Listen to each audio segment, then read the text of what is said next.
کتنی مرتبہ ایسا ہوتا ہے. تو بارش کے بارے میں بھی اللہ جانتے ہیں کہ بارش کب ہو.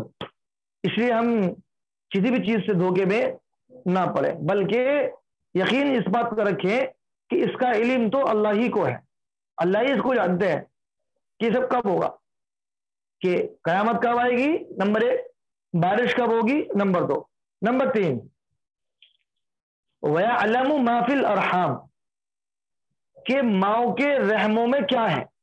وَيَعْلَمُ مَا فِي الْأَرْحَامِ، ماں سمجھے، ماں فی الارحام، کہ ماؤں کے رحم میں کیا ہے، یہ اللہ جانتے ہیں. سمجھے. اس میں سمجھنے کی بات یہ ہے کہ بعض لوگ اس بات کا دعویٰ کرتے ہیں کہ قرآن کریم میں تو فرمایا ہے کہ اللہ کے علاوہ کوئی نہیں جانتا اس کو کہ ماؤں کے رحموں میں کیا ہے. رحم مطلب پیٹ کے اندر کیا ہے. سمجھ رہے ہیں آپ رحم کا مطلب؟ سمجھ رہے؟ آواز نہیں آ رہی سلیم صاحب؟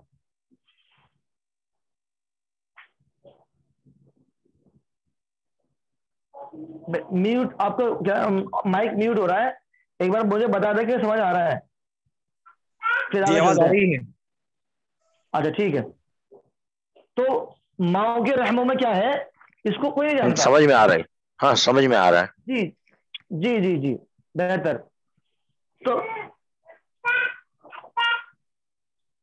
تو ماؤں کے رحموں میں کیا ہے، ایک ہوتا ہے کیا ہے، اور ایک ہوتا ہے کون ہے. سمجھے، کیا میں اور کون میں تھوڑا فرق ہے. بڑے بڑے ہاسپٹل والے، بڑے بڑے انجینئر، بڑے بڑے ڈاکٹرز آج اس بات کا دعویٰ کرتے ہیں کہ بڑی بڑی مشینیں ہیں کہ وہ ماں کے پیٹ کے اندر پتہ چلا لیتی ہیں کہ وہ کیا ہے، وہ کون ہے، بیٹا ہے، بیٹی ہے، کیا ہے، یہ سب چیز کا پتہ چلا لیتے ہیں کہ کون ہے. لیکن کون کو نہیں فرمایا اللہ نے. اللہ نے تو فرمایا ہے کہ ماؤں کے رحموں میں کیا ہے.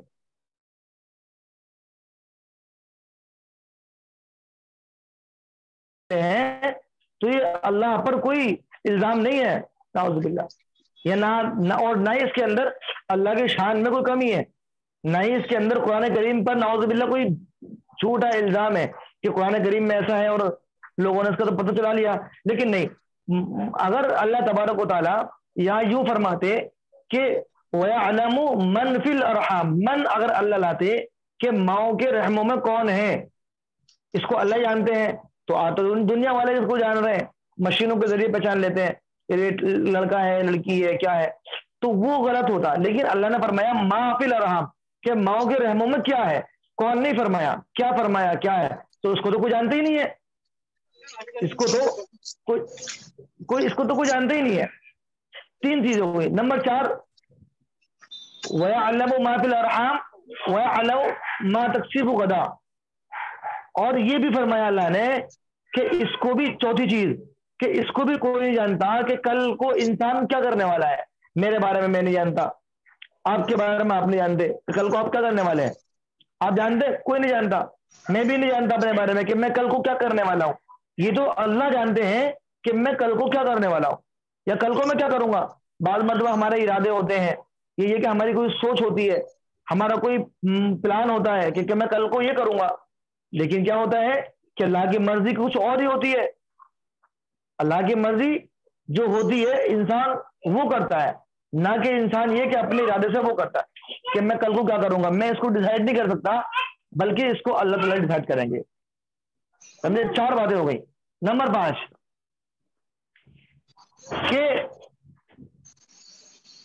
وما تدری نفسم بأی ارض تموت، اور ہم موت کے بارے میں بھی نہیں جانتے. کوئی انسان اپنی موت کے بارے میں نہیں جانتا کہ وہ کس زمین میں مرے گا. سمجھے.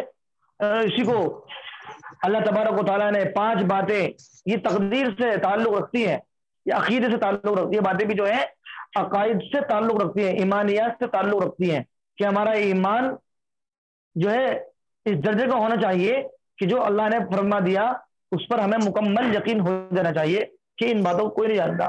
بارش کب ہوگی کوئی نہیں جانتا، اور قیامت کب آئے گی کوئی نہیں جانتا. ماؤں کے رحموں میں کیا ہے کوئی نہیں جانتا. کل کو انسان کیا کرے گا میں اور آپ کل کو کیا کرنے والے ہیں ہم نہیں جانتے. نمبر 5, ہم کس زمین پر مریں گے, ہمارا کون سا زمین کا حصہ ہوگا جس پر ہماری موت ہوگی یا جس پر ہم دفنائے جائیں گے, سمجھے, اس کے بارے میں بھی ہم نہیں جانتے. بعض مرتبہ انسان رہنے والا ہندوستان کا ہوتا ہے, لیکن کیا کہ اس کا انتقال پاکستان میں ہو گیا, اس کا دفینہ سعودی عرب کے اندر ہو گیا, سمجھے. ان باتوں کو کوئی نہیں جانتا, یہ تو اس کو بھی اللہ ہی جانتے ہیں. تو یہ 2 چیزیں ہو گئی, یہ حدیث مطلب قرآن کے بارے میں ہو گیا. 5 باتیں جو بتائی تھی کہ 5 باتوں کا علم صرف اور صرف اللہ ہی کو ہے. قیامت کب آئے گی, بارش کب ہوگی, انسان کل کو کیا کرنے والا ہے, ماؤں کے رحموں میں کیا ہے, اور یہ 5 باتیں مکمل ہو گئی. اب آگے بات آتی ہے حدیث. حدیث کے اندر کیا ہے, حدیث میں فرمایا, آپ علیہ الصلوۃ والسلام نے فرمایا کہ جو شخص کسی انسان کی پردہ پوشی کرے گا تو کل قیامت میں اللہ تبارک و تعالی اس کی پردہ پوشی فرمائیں گے. یہ حدیث ہے.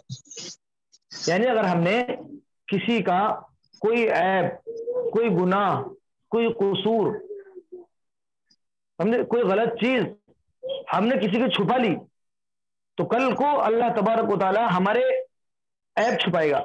بلائے کتنی بڑی فضیلت ہے, لیکن آج افسوس کہ آج ہم نے اس کو ایک اپنا طریقہ بنا لیا, اپنا مزاج بنا لیا کہ لوگوں کے عیب کو تلاش کرنا اور لوگوں کے عیب تلاش کر کے اس کو پھر اس کو مشہور کرنا, اس کو شائع کرنا, اس کو شیئر کرنا.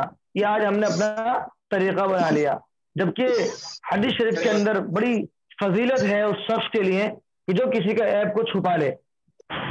کہ دنیا کے اندر کوئی انسان ایسا نہیں ہے کہ جس کے اندر کوئی عیب نہ ہو, کسی نہ کسی کے اندر کوئی نہ کوئی عیب ہوتا ہے. بعض عیوب ہمارے ایسے ہوتے ہیں کہ جن کے بارے میں صرف ہم ہی جانتے ہیں, اس کے علاوہ دوسرا انسان کوئی نہیں جانتا. تو اس لیے کوشش کریں انشاءاللہ کہ ہم آج کے بعد سے کبھی بھی کسی کا عیب ظاہر نہیں کریں گے, کیونکہ جب ہم کسی کا عیب ظاہر نہیں کریں گے تو کل قیامت میں بے شمار جو ہمارے عیب ہیں اللہ ان کے اوپر پردہ ڈال دیں گے. یہ فضیلت حدیث کے اندر ہے. اور اس کے بعد نمبر 4 آتا ہے عقیدہ.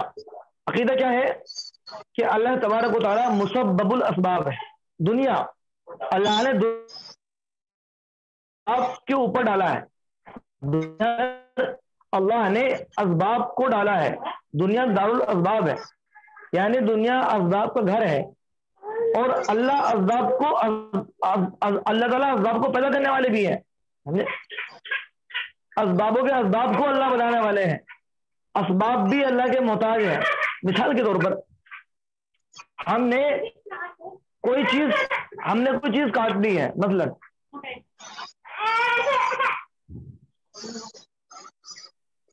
ہم نے کوئی چیز لی, مثلا چاقو ہم نے لیا, چاقو سے ہمیں ایپل کاٹنا ہے.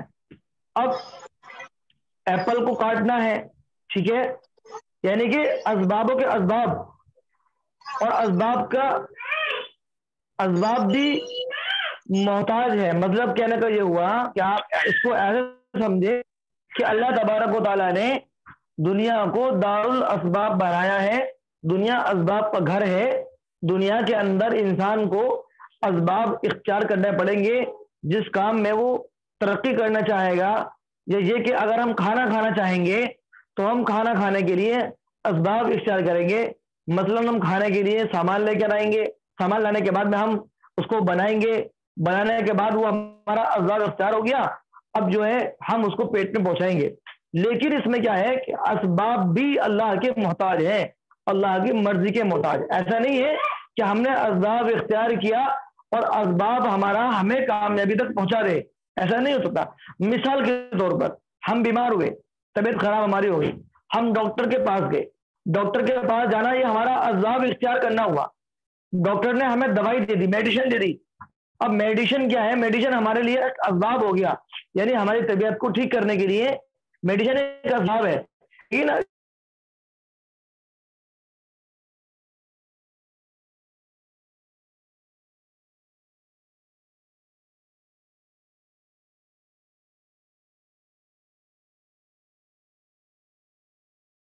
اگر اللہ تعالیٰ نے چاہا کہ وہ میڈیسن ہمیں شفا دے تو وہ میڈیسن ہمیں شفا دے گی، اور اگر اللہ نے نہیں چاہا تو وہ میڈیسن ہمارے اختیار کرنے کے باوجود بھی ہمیں شفا نہیں دے سکتی۔ بات سمجھ میں آ گئی؟ جی ہاں۔ ہاں،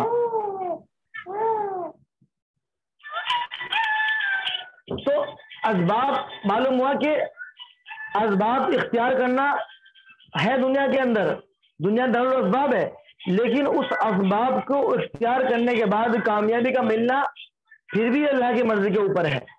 یعنی اس کو ایسے سمجھے کہ ہم محتاج ہیں اسباب کے، اسباب محتاج ہے اللہ کی مرضی کا۔ سمجھ آ گیا؟ اسباب جو ہے اللہ کی مرضی کے محتاج ہے۔ اس کی ہم مثال بھی پیش کرتے ہیں، اس کی مثال ہمیں ملتی ہے۔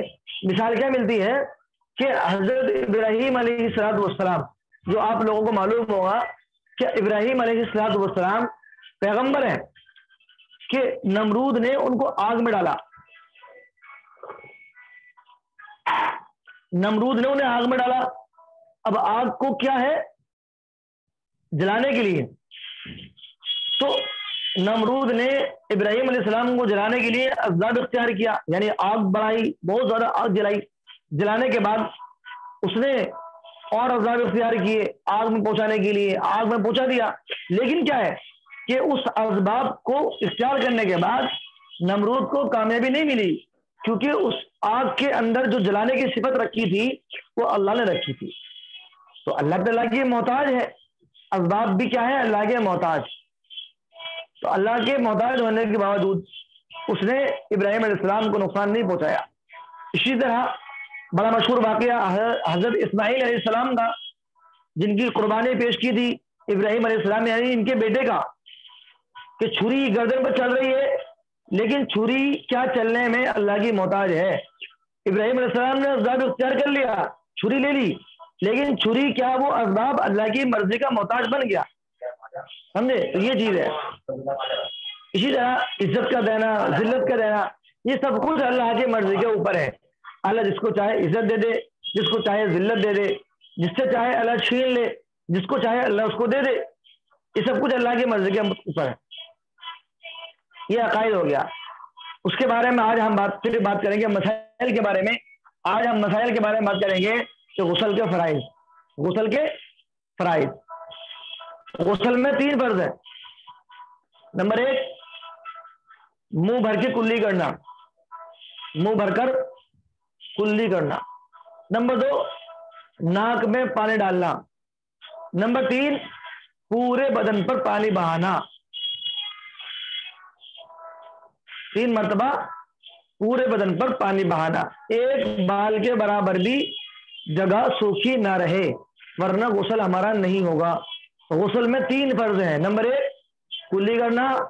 نمبر 2، ناک کی نرم ہڈی تک پانی پہنچانا۔ نمبر 3، پورے بدن پر پانی بہانا۔ اور سن لیں ایک بار اور، غسل کے 3 فرض ہیں۔ نمبر 1، کلی کرنا۔ نمبر 2، ناک کی نرم ہڈی تک پانی پہنچانا۔ نمبر 3، پورے بدن پر پانی بہانا۔ غسل کی سنتیں، غسل میں کتنی سنتیں ہیں؟ ایک منٹ بیٹے،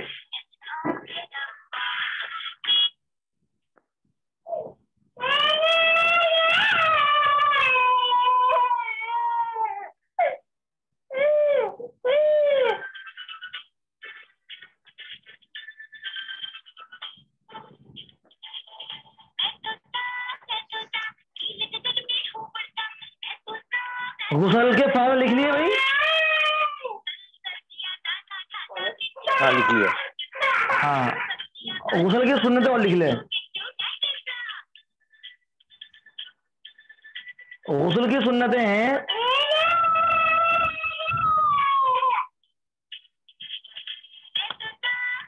غسل کی 9 سنتیں ہیں۔ نمبر 1، بسم اللہ پڑھنا۔ نمبر 1، بسم اللہ پڑھنا۔ نمبر 2، دونوں ہاتھ دھونا۔ نمبر 3، بدن کے جس حصے پر گندگی لگی ہوئی ہے اس کو دھونا۔ بدن کے جس حصے پر